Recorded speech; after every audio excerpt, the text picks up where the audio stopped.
होऊ शकतात, कारण त्याच्या अगोदरची पार्श्वभूमी अशी होती की इतर बहुजन आणि समाज कल्याणाचे 2 निकाल लावताना आयोगाकडून चुक्या झाल्या होत्या, त्यांना रिवाइज रिझल्ट लावायला लागले होते. तर त्याची पूर्वकल्पना दिली तरी त्यांनी त्याची काही दखल न घेताना आयोगाने रिझल्ट लावला. त्यानंतर आमचे प्रतिनिधी 2-3 वेळेस जाऊन भेटले एमपीसीला. भेटल्यानंतरही त्यांनी त्याच्यावर काहीच कारवाई नाही केली आणि ते तसं सुरू राहिलं. आम्ही मॅटमध्ये पण गेलेलो. तर त्याच्यानंतर एमपीसीला मेन्सचा फॉर्म ओपन केल्यानंतर त्यांना ही चूक लक्षात आली की जे एसीबीसीचे मुलं आहे त्यांना की 12 तारखेला आपला निकाल लागला. मुळामध्ये मला तुम्हाला सगळ्यांना हे सांगायचं आहे की 29 मार्चला जे नोटिफिकेशन आयोगाने काढलं तर त्या नोटिफिकेशनसाठी आम्हाला खूप सारा संघर्ष करावा लागलेला. म्हणजे आम्ही 12 तारखेच्या अगोदर खूप सारा अभ्यास केलेला, असं नाही की आम्ही अभ्यास करत नव्हतो. परंतु 12 तारखेला ज्यावेळेस निकाल लागला आणि आम्ही आमच्या प्रोफाईलमध्ये ज्यावेळेस बघितलं हे तर त्यावेळेस आमच्या लक्षामध्ये आलं की आमचा जो प्रवर्ग आहे मुळामध्ये आयोगाने सांगितल्याप्रमाणे आम्ही आमचा प्रवर्ग बदललेला, म्हणजे ईडब्ल्यूएस ते एसीबीसी केलेला. परंतु आयोगाने पूर्व परीक्षेच्या फॉर्म मध्ये आमचा प्रवर्ग मुळामध्ये म्हणजे ईडब्ल्यूएस जो होता तोच ठेवला असेल. तर मग मला तुम्ही सांगा की आम्ही ही परीक्षा पास कशी होणार आहेत ना? आम्ही 5 वर्ष घातले त्याच्यामध्ये. आता मुळामध्ये दुसरा मुद्दा हा आहे की ठीक आहे, चला 29 तारखेला आम्ही संघर्ष केल्यानंतर आम्हाला त्यामध्ये सक्सेस भेटलं, चला आयोगाचे याबद्दल आभार मानतो. परंतु मग आता 29 पासून आम्ही अभ्यासाला सुरुवात करू. बरं वाटलं, आपण केलाय, संघर्ष भेटलाय आपल्याला. आता 29 तारखेला आम्ही ज्यावेळेस फॉर्म भरायला गेलो तर 29 तारखेपासून आतापर्यंत आताही तुम्ही आयोगाची वेबसाईट जाऊन चेक करा, आम्हाला फॉर्म भरता येत नाहीये. मुळामध्ये सिलेबस जरी वाचायचा म्हणलं ना त्याला ते पूर्ण वाचून व्यवस्थित समजून घ्यायलाच 25 दिवस लागतील. मला सांगा त्या ईडब्ल्यूएस वाल्या लेकरांनी त्यांचा हक्क नाहीये का? म्हणजे कुठेही समाज स्पर्धा आहे. आम्ही म्हणजे मुळामध्ये अभ्यास करायचा की प्रशासनाशी भांडायचं का आयोगाशी कॉल करायचा, ह्याच्यामध्ये आमची जवळपास आता सांगतो 12 तारखेला हे सगळे टिकणार कसे. त्यामुळं मी सर्वांच्या वतीने आयोगाला एकदम म्हणजे आदरपूर्वक विनंती करतोय की आमची ही न्याय मागणी आहे, वस्तुनिष्ठ पद्धतीने होणारी शेवटची परीक्षा असल्यामुळे आयोगाने आम्हाला न्याय द्यावा. आयोगामध्ये निकाल गेलेला मग आम्ही हेच त्यांनी म्हणजे आयोगाशी संपर्क साधण्याचा प्रयत्न केला नाही, म्हणजे आयोगाचं नोटिफिकेशन नाही आल्यामुळे आता ते झालं की नाही आम्ही हे नाही सांगू शकत. सर, अभिमन्यू पवार साहेबांनी संपर्क करण्याचा प्रयत्न केलेला होता पण त्यांना सुद्धा काही सकारात्मक असा रिस्पॉन्स मिळालेला नाही. आणि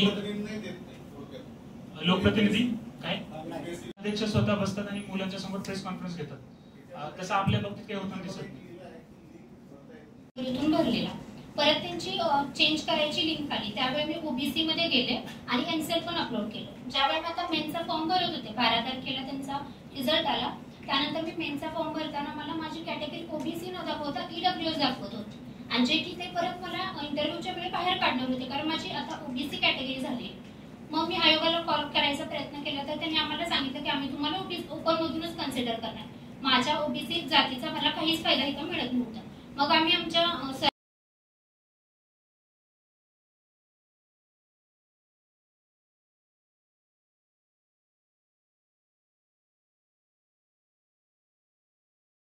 एक दोन दिवसांनी कळालं की आयोगाचा काहीतरी टेक्निकल प्रॉब्लेम झालेला आहे आणि एसीबीसी समाजातल्या ज्या पोरांनी ऑलरेडी आपलं एसीबीसी केलं होतं त्यांना सुद्धा ईडब्ल्यूएस दाखवत आहे. ते ईडब्ल्यूएस मध्ये गेल्यावर आम्ही बाहेर पडलो. मग ही लढाई 2 फ्रंटची आहे. ही लढाई एका ठिकाणी ओबीसीची आहे, सॉरी एका ठिकाणी ईडब्ल्यूएसची एक लढाई होती, एका ठिकाणी एसीबीसीच्या पोरांची लढाई होती. आता जर ईडब्ल्यूएसचा मुद्दा कन्सिडर केला तर ईडब्ल्यूएसच्या पोरांना पूर्व परीक्षेत नापास केलंय आणि एसीबीसीचा मुद्दा कन्सिडर केला तर एसीबीसीच्या पोरांना आयोग काय म्हणतंय की समाज कल्याणाच्या जाहिरातीप्रमाणे आम्ही तुम्हाला फायनल डॉक्युमेंट व्हेरिफिकेशनला बाहेर काढू. आता हे दोन्ही ठिकाणी दोन्ही कास्ट मधली पोरं अडचणीत आली होती. मग 29 मार्चला आयोगाने रिझल्ट रिवाइज केला, 318 ईडब्ल्यूएस नवीन पोरं घेतली. तो कट ऑफ खाली आला, त्यामध्ये आम्ही बसलो. परंतु आमचं एवढंच म्हणणं होतं की जर आमची चुकी असेल आणि तुम्ही वेळ वाढवून नसेल देत तर जस्टिफाय आहे, पण चूक तुमची होती म्हणून तुम्ही आम्हाला रिझल्ट मध्ये रिवाइज केला, रिझल्ट परत लावल्यानंतर आम्हाला ऍड केलं. आता एक तारखेला मी स्वतः आयोगात गेलो होतो आणि आयोगाच्या सचिव मॅडमला हे पत्र दिलं की मॅडम आमची काही चूक नसताना आमची एवढी धावपळ झाली, आमचे 17 दिवस वाया गेले. मला तुमच्याकडनं खूप जास्त काही अपेक्षा नाही, पण आमचे जे 17 दिवस वाया गेले तेवढे तर किमान वाढवून द्या. आयोगाच्या मॅडमनी मला सांगितलं मी तुम्हाला कोणतीही कमिटमेंट देऊ शकत नाही. मग या ठिकाणी ज्यावेळी एसीबीसी पहिल्यांदा एकदाच आपल्याला ईडब्ल्यूएस टू एसीबीसी करायला चान्स दिलेला, परंतु नंतर जर ओबीसी निघाला असेल सर्टिफिकेट तर त्याचा आता काहीच उपयोग होत नाही कारण तो माणूस एसीबीसी मध्ये अडकलाय. काय नाही, आयोगाने 3 दिवस वाढवून दिले पण 3 दिवस वेबसाईटच बंद आहे.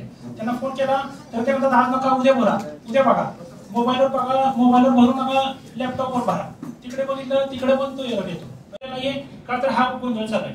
अभ्यास करायचा, फॉर्म भरायचा, त्यांना रिप्लाय द्यायचे, म्हणजे मानसिक खूप त्रास आहे. अभ्यास करत करत इतका मानसिक त्रास आहे की याला कोण आणि वालीच नाही कोण, असं झालं. आम्हाला वाढवून त्याबद्दल आयोगाचे धन्यवाद.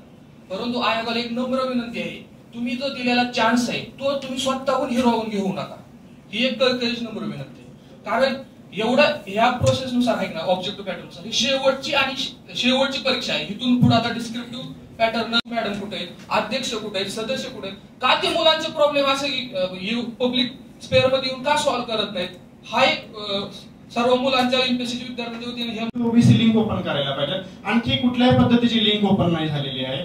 4 नंबरची प्रक्रिया की जर तुम्ही तांत्रिक दृष्ट्याने तुम्हाला कळतंय फॉर्म भरायला प्रॉब्लेम, तुम्ही 6 तारखेची 9 तारीख करून दिली आणि चलन थ्रू भरायचा फॉर्म 9 तारखेला प्रिंट करून चलन थ्रू 15 एप्रिल पर्यंत घेऊ शकता आणि 26 एप्रिलला एक्झाम आहे. तर हा टास्क कशासाठी असावा की 10 दिवसात तुम्हाला आयडिया येणार का की किती फॉर्म आले, मग तुम्ही हॉल तिकीट जनरेट करणार, सगळं फॉर्मच भरले जात नसेल तर तुम्ही मुख्य परीक्षा कोणासाठी घेणार. 7.5